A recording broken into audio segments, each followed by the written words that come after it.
Hey guys, thanks for coming back to see more of my awesome content for my channel. Man, it's Monday, the 11th of March, and I have a super story for you guys. Um, Blow my mind. Man, I don't even know where to begin. Obviously, it's a based on the title of this video, it's sight fishing and betting fish, and I went down to Waco to visit a buddy of mine this past weekend, and just kind of to get out and do a fun fishing trip, and didn't really understand or know, couldn't have predicted what we were going to fall into and figure out on the lake. But stick around for this information. If you make it all the way through this video, I really do think that it's going to be super helpful, and it's the golden keys to success here. I mean, it's this content that I'm sharing here is really what it's about. And I haven't seen a lot of people who are comfortable giving this type of information, and but I am. So this is years and years of hard work, a lot of effort. Clear water fishing, sight fishing, started in Las Vegas, and just fished Lake Mead, and that's all I was exposed to from a young age is clear water fishing. And so I learned the subtleties of this, and pressured lakes and all that. So, and of course now I live in New Braunfels, Texas, and it's clear water, so I'm very comfortable. But long story short, I guess, with the intro there, we went to Waco, Texas, home of Magnolia, um, new home of some hipsters. And, it was just phenomenal. We went out there. I went out there the first day and fished the Brazos River. Really didn't do much of anything, but the second day, uh, uh, excuse me, golly. Second day went out with my buddy Bruce, and we just went looking.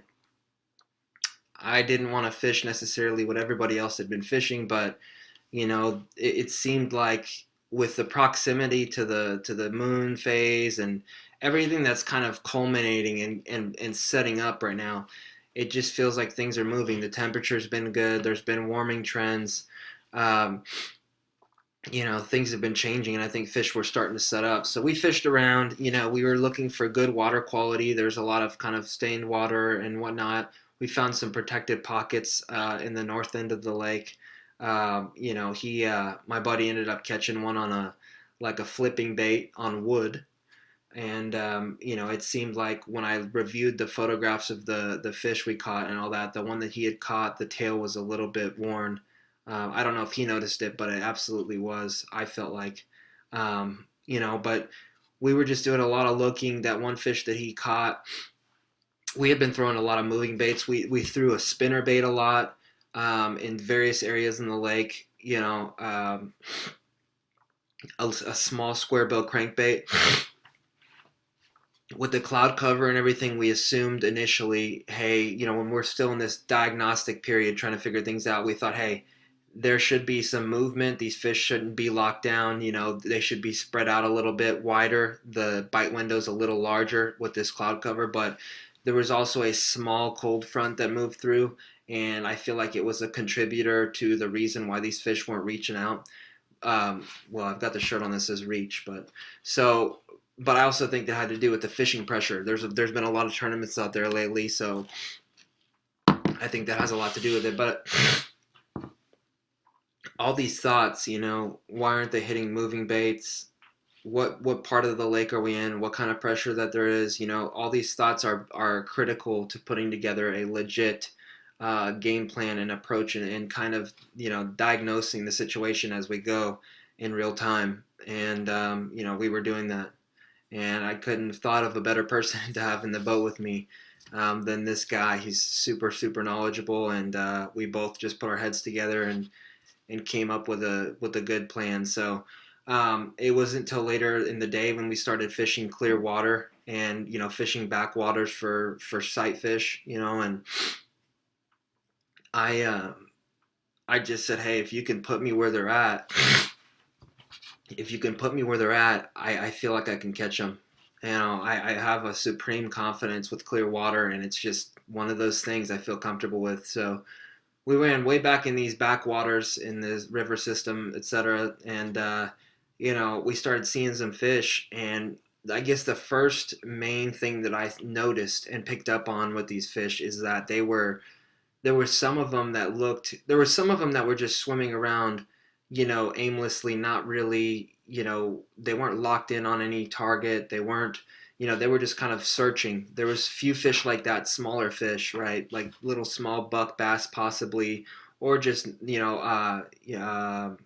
native fish to that area that were just kind of developing, kind of like a nursery type situation. I felt like the first place that we fished was near a bridge, and it felt like it had all the right ingredients for a fish to kind of develop during its early years there. I felt like it was more of a resident type situation, but nonetheless, we saw a few fish. The water was really clear. It was probably only a couple feet deep at most, but we saw a couple decent fish in this one particular area. And there was one fish that I saw that was probably around the 3 pound class, and I knew just by looking at him within the first couple minutes, I immediately knew this fish is uncatchable. Um, the first reason why I thought that is because this fish wasn't. He was okay. The first thing I'm trying to think of what's the best way to say this. He was in a radius. He was following a radius, but he wasn't locked in on any particular piece of cover or any spot where I thought that he might be spawning. It was more like a range that he had established, in that area. But so he's not moving around in a feeding disposition, and he's not locked in on a target ready to spawn. So he's somewhere in that early stage in that ritual where he's setting up and kind of marking off an area. But I noticed looking at this fish that this fish was almost in like a hypnotic or a hypnosis, like a state of just unsurety and kind of very turned off. It was a very neutral to negative type situation where it doesn't matter what you throw in there, this fish isn't going to bite. So it was like it was temporarily disengaged, or someone had shut this fish off. I like to think about fish in like an off and on switch. Either they're switched on or they're switched off, and this fish was absolutely off. And sometimes you can convert them from being off to on, but this fish, it was a different thing. It wasn't going to be converted. So I could figure that out in a couple minutes. I threw a few baits at it for like a few minutes, but I really felt like, in the language that I had used early was that of this fish isn't going to bite, So remember, if it's just swimming around and it looks like it's establishing a territory whenever it's, pre-spawn situation, but it's not locked in on any certain type of target, it's not, it's difficult to make those fish bite. But there's a lot of fish that are swimming around intermittently that are moving in.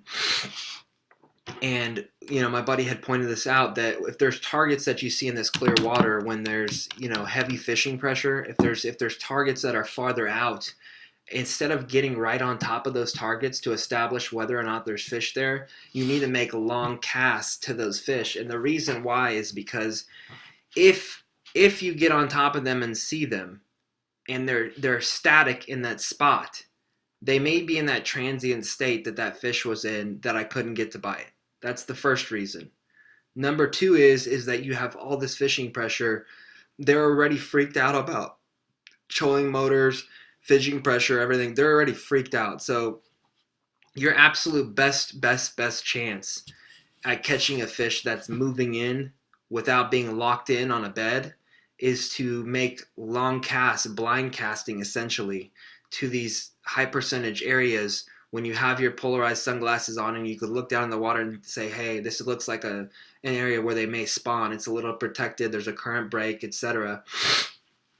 You can see those differences in the bottom composition in the trees and everything. You can see them from a distance. Make that long cast with that spinning rod, and just make a lot of like fan cast in that area, to those high percentage targets. So if I didn't have a fish that was locked on, that's what I would be doing 100%. That's the professional way to do it. That's how it works at that level. So, we had established, hey, we're not catching this fish. We saw a few other smaller fish that weren't even really worth messing with. I got like one little one to bite, just it was kind of silly, really. But it told me a lot. And I told my buddy, I said, hey, if you can put me in position with the high quality, high caliber fish that's locked in on a bed, or that I can see, I said I could catch this fish. I can catch him. I felt and I knew 100%. So we kind of picked up the trolling motor, got out of the area that we were in that was being absolutely hammered, and there wasn't any big fish moved in except for that three. And we went somewhere else, and it was so interesting when we got back in there. Of course, I could see some fish. There was different species moving in at the same time. There were white bass that had moved in. Um, there were like carp, schooled up in groups. A lot of different wildlife, in this small setting. And I just was really being observant, and just paying attention to what was going on. But we started seeing a couple fish, right? And we came across this one certain laydown that looked like it was set up right for spawning. There was a small gradation, like a little hill that kind of set up that was higher than the surrounding area. A little high spot. It had some gravel on it. And a little bit of rock maybe mixed in. There's rock in the area. There's the lay down, and it was in an area where the angle of the sun had a chance to come in and really kind of, it was sun bleached. That specific stretch of water had a lot of exposure, which is great for incubating fish eggs. They need to have that. So clear water, exposure to the sun. There was a little bit of a current break there. There was a high spot, gravel, hard bottom, all these phenomenal things. We saw some fish swimming around.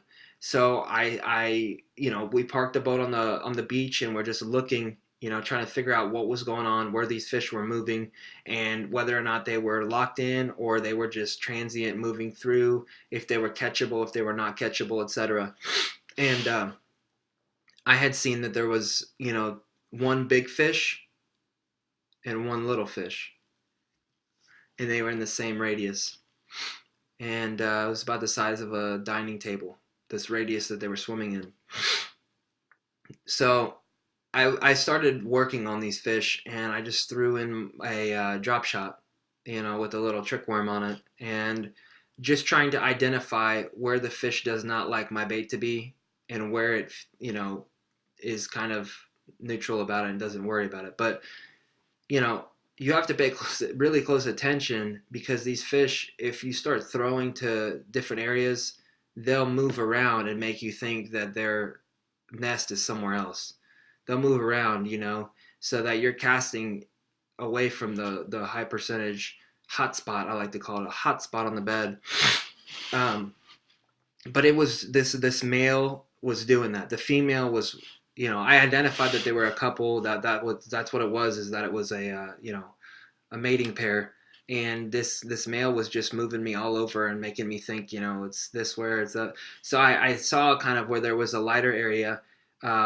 All these rocks had moss on them, and so what it was they were fanning the moss off these rocks, cleaning up the substrate, the bottom substrate, and making that's where you can see that lighter area where it's circular.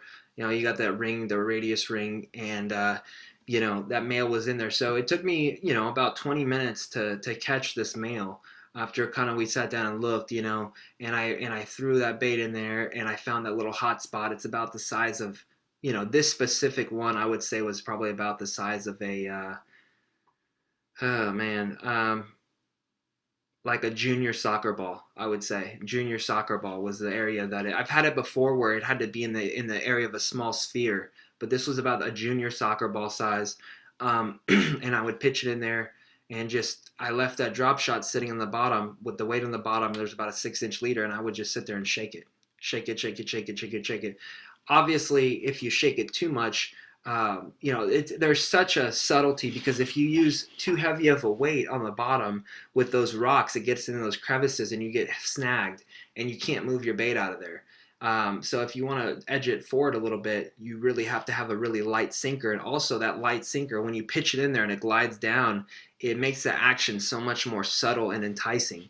So I wanted to go with as light as a sinker as possible. But if you go with a super light sinker and you start moving it, it will back off real quickly off of that hot spot, and you won't be in that zone where you're going to get bit. So I was very cognizant of that, and I just thought, okay, I need to keep that bait in there. I'm just going to leave my rod tip down because there was a little bit of a breeze. I left that rod tip down and just shook it, and try to keep it in place, just shaking the slack. I wasn't actually moving the rod tip any distance, just shaking that slack and leaving the bait in place. So the male kind of nosed down to it eventually when I figured out where the hot spot was, and he bit. I caught him immediately. I mean, it was amazing. Immediately when I was getting him to the boat, I told my buddy, get the net. The female was following him to the boat, trying to get in the boat with me. It was just like, you feel for these living creatures when you're catching them on their nest, and you realize, wow, there's a relationship going on here. Obviously, they're not, paired up for life or anything like that, like a lot of other species of animals. But it was part of it. So she follows me to the boat. I get him in the live well, and I'm like, okay, we've caught the male. I absolutely know that these fish are catchable. We're about to catch this female. So we have the live well going and everything. And the female, we're just watching her, and she's like, just like, what are we going to do? So it takes about 10 minutes, and she just circling, locks in where he was at and takes his place. Unbelievable. It was amazing. She takes his place, and I'm like, oh my God. So I'm looking at her, and she's over that hot spot again. I'm like, all right, man, it's about to go down. And my buddy and I are looking at it. So I throw that trick worm back in there. I'm shaking that trick worm. Nothing. I move it a little bit off to the side to really establish a perimeter of what's the farthest away from that area that it will bite. What is the true radius of that strike window? Is it the junior soccer ball? Is it not? I knew where that white spot is, where it's a little lighter on the bottom where it had fanned out, but I wanted to really figure it out. I threw it up on top of the log. The log's submerged, right? I threw it up on top of there, shook it on top of there. I moved it around. I just was very watching how this fish was acting. Of course, it was circling around trying to get me away from the nest, but, I eventually got to the point where, okay, the fish had nosed down on it a couple times and wanted nothing to do with it. And I'm like, okay, what can I do? First thing that I thought is I need to switch baits, because it's not necessarily, obviously they're not in a feeding disposition. It's a nuisance that they're trying to get out of the bed. So I'm looking at it saying, okay, I need to switch the bait so that it's not as, I think it remembered the profile of that first bait and saw the other fish get caught on it. So it's pretty obvious that if you throw the same bait in there, at least in my mind, I'm sure tons of people who would tell me otherwise, but in my mind, what gave me confidence, which I think is important, is that, hey, I'm going to switch it up and give it a new look. So I took off that trick worm, it's a small finesse worm actually, and I put a small tiny beaver style bait on there, nose hooked it, boom. I had two options of beaver baits. I had one that was a little bit fatter. It was a craw type looking one, and it had too much meat for the size hook that I use. I use a 1/0 Kamakatsu, octopus hook. And so I looked at the other one. I'm like, it just doesn't feel right as far as there's too much meat I needed to have. And I also wanted to nose hook it at the very end so that it had a lot of action. That's one key thing when you're drop shotting your plastics, is get it as close as possible to the very, very end of the plastic to where it almost tears out. And you will go through baits like that, but you'll also get more bites like that because it's just loose. This is so much action on this bait. So I throw in this beaver style bait, boom. Immediately, this fish goes down to look at it like, I haven't seen this before. This is freaking weird. But I'm right on top of it looking at the fish. So I'm like, all right, well, first thing is that if this fish if I have its interest with this new bait, it's obvious that I think that I have a good shot at catching it. Second thing is that why is it not biting? They float up and they look at you with their eyes. It's amazing. These fish are brilliant. It's just crazy for how small their brain is. But a lot of times I've seen that behavior a lot in clear water, is that those sight fish, they'll adjust their buoyancy and inflate their air bladder, and they'll sit up in the water column, and they'll just, their eyes on the top of their head, right? And they'll orient and they'll look straight up. And I'm thinking, all right, we need to get out of this fish's field of view. The boat hadn't moved a lot back and forth, so it was static, and there was nothing. I think the most important things to fish is not the necessarily the lack of familiarity with a foreign object like a boat, but more the movement and the intermittent noise, the trolling motor moving, etc. So I locked that boat down, um, and I just said, "Hey, I'm gonna back way off to where this fish. There's no chance that this fish is gonna see that we're there." So I went to the very rear corner of the boat with my buddy and got completely to where I can barely look over the edge of the boat and see the fish, but it couldn't see me. That was so, so critical. I can't say enough. That is the difference.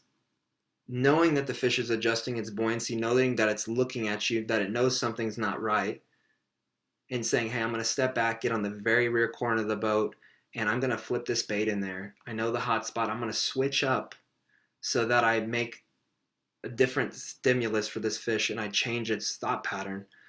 And boom.